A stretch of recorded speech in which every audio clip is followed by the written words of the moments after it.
Sony Xperia XZ1. Apakah masih worth it di tahun ini? Langsung aja kita lihat video full reviewnya.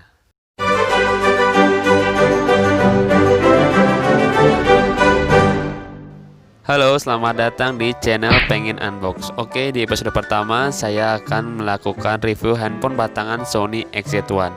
Awalnya saya akan beli secara online supaya ada adegan unboxnya, tapi ketika saya buka OLX dan Facebook Marketplace, saya menemukan toko di Bandung dan harganya pun tidak terlalu jauh dari toko online.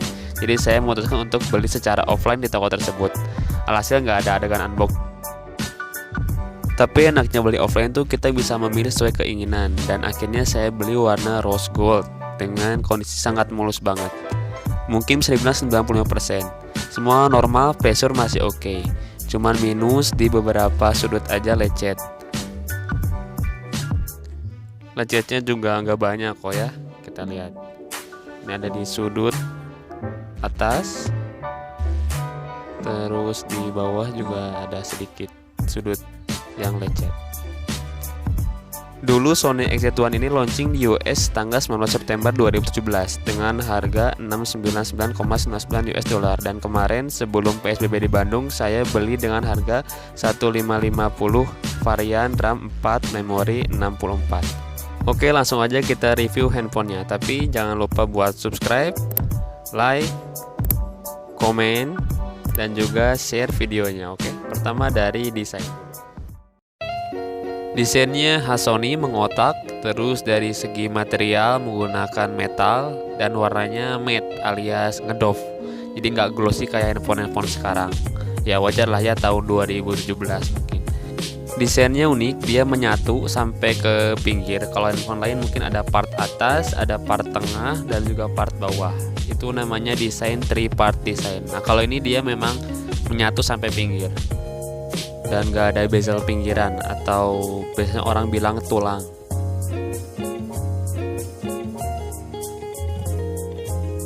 Nah, desain seperti ini biasanya membutuhkan penguat sinyal atau antena di atas biasanya. Kalau iPhone di atas, nah kalau Sony ini dia ada di pinggir atas, pojok kanan atas.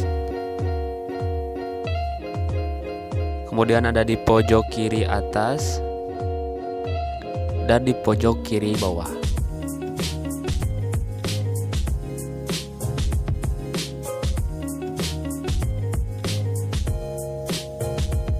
Oke, sekarang kembali ke bagian belakang. Di sini ada kamera 19 megapiksel, aperture f2.0.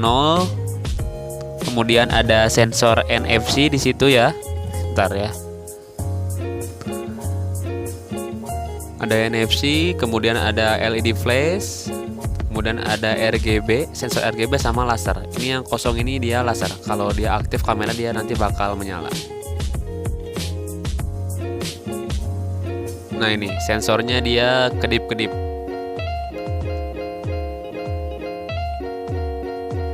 Sekarang kita pindah lagi ke bagian samping. Di bagian samping ini kita punya antena yang tadi.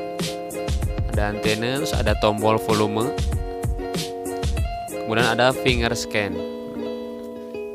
Finger scan-nya ini dia cepat dan akurat, tapi sayangnya harus ditekan atau sambil layarnya nyala.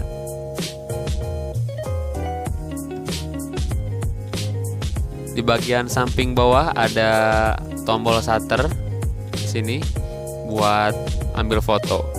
Nah biasanya sih memang handphone Sony sebelumnya pakai tombol shutter ya. Di bagian samping sebelah kiri ada antena, di atas sama ada di bawah. Nah di tengah-tengahnya ini slot SIM card tanpa pakai pin, injektor langsung dicabut aja. Iya. Ini micro SD. Di situnya ada SIM card, satu SIM card.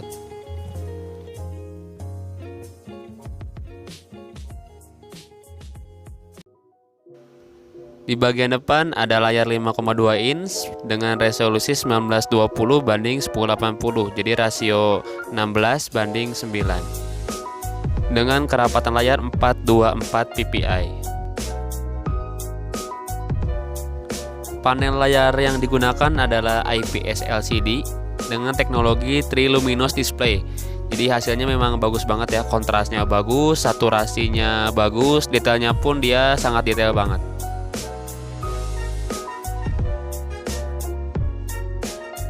Visibilitas di bawah sinar matahari bisa dibilang bagus ya. Memang di atas rata-rata dari IPS biasa, walaupun memang tidak akan secerah dari layar Super AMOLED.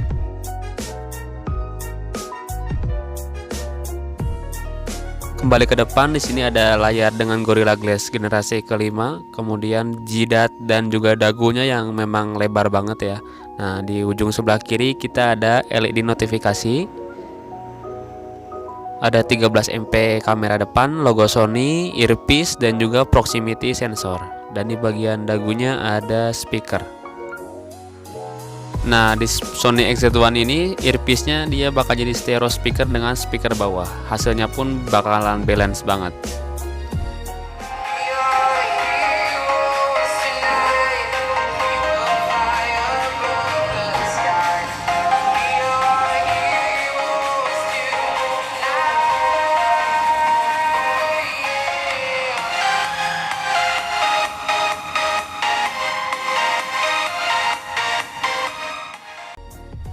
Di bagian atas ada jack 3,5 mm, ada mikrofon, dan di bagian bawah ada port USB Type-C dan juga mikrofon. Menggunakan chipset Qualcomm Snapdragon 835 dengan RAM 4, memori 64. Snapdragon 835 ini keluaran 2017 yang sudah menggunakan 8 core ya, alias octa-core, karena sebelumnya 820 masih menggunakan 4 core. Menggunakan fabrikasi 10 nanometer ya, jadi nggak akan cepat panas. Beda dengan 820 yang masih menggunakan 14 nanometer. Untuk main game masih sangat worth it ya, apalagi GPU-nya Adreno 540. Dengan chipset Qualcomm 835 ternyata sudah support game Fortnite dengan FPS maksimal sampai 30 FPS. Sejauh ini game Fortnite adalah game terberat di Android yang pernah saya mainkan. Jadi berarti Qualcomm 835 masih sangat worth it di tahun ini.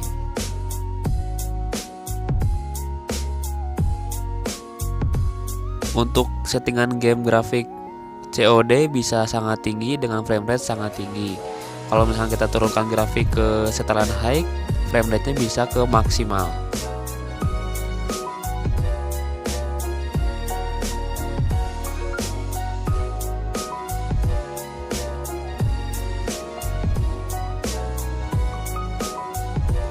Untuk ML bisa settingan grafik high dengan high frame rate-nya on. Ditambah juga bisa dengan shadow. Mantap.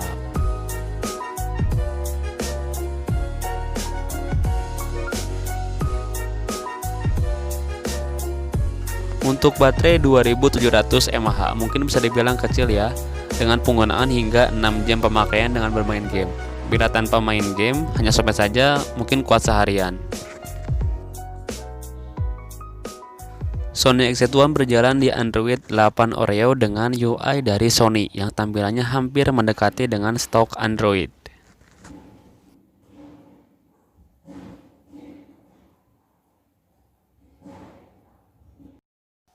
Karena sudah menggunakan Qualcomm Snapdragon 835, jadi sudah support Qualcomm Quick Charge 3.0.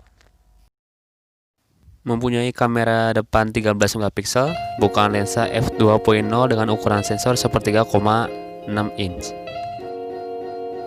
Di kondisi normal, hasil gambar tajam dan warna pun natural. Di kondisi dynamic range tinggi, hasil kameranya tidak terlalu bagus.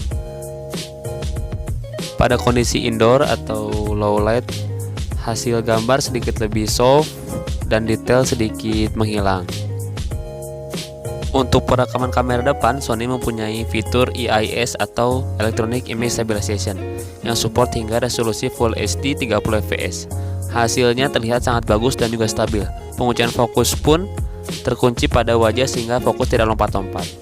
Mungkin bisa dibilang ini adalah handphone terbaik untuk vlogging di kelas harganya. Untuk kamera belakang Sony XZ1 dilengkapi 19 megapiksel sensor IMX400 dengan ukuran 0,5,3 inch dengan bukaan lensa f2.0. Hasil bisa dibilang bagus. detailnya bagus, kontras bagus, saturasi warna bagus. Hanya saja ketika indoor detail sedikit hilang.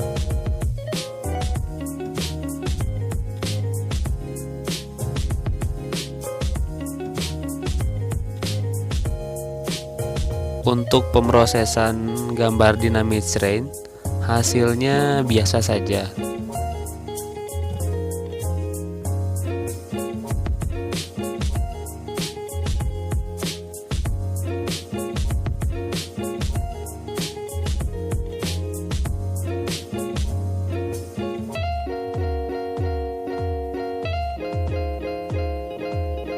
Untuk perekaman kamera belakang, Sony support hingga resolusi 4K atau Full HD dengan 60 fps. Hasilnya pasti akan jernih dan bagus. Tapi saya sarankan untuk menggunakan resolusi Full HD saja dengan frame 30 fps agar IIS pada kamera belakang akan lebih maksimal. Oke, jadi ini hasil perekaman video kamera belakang Sony XZ1. Hasilnya kayaknya stabil. Sekarang kita cek fokusnya. Coba kita cek.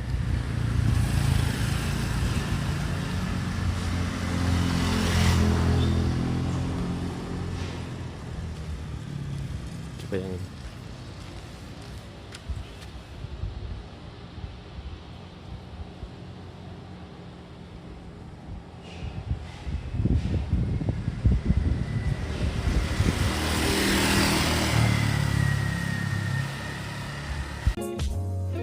Sony XZ1 pun sudah dilengkapi dengan kamera super slow motion hingga 960 fps.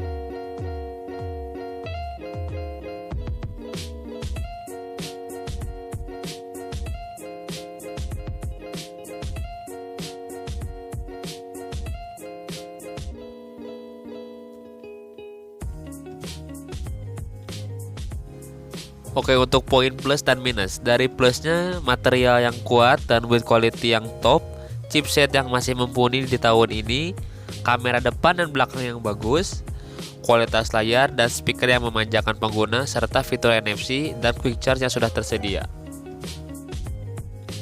Untuk bagian minus, yang pertama second batang sehingga beresiko untuk pengguna.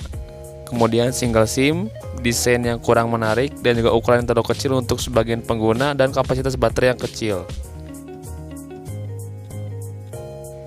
Oke, untuk kesimpulannya, Sony XZ1 ini masih sangat worth it di tahun ini. Dengan harga 1.550, kita masih bisa mendapatkan fitur flagship yang masih sangat terasa.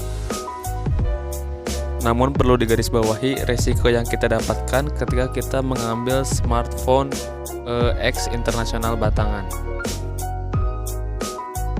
Ya, itulah review dari Sony Xperia XZ1. Saya Aji, pamit undur diri dari channel Pengen Unbox.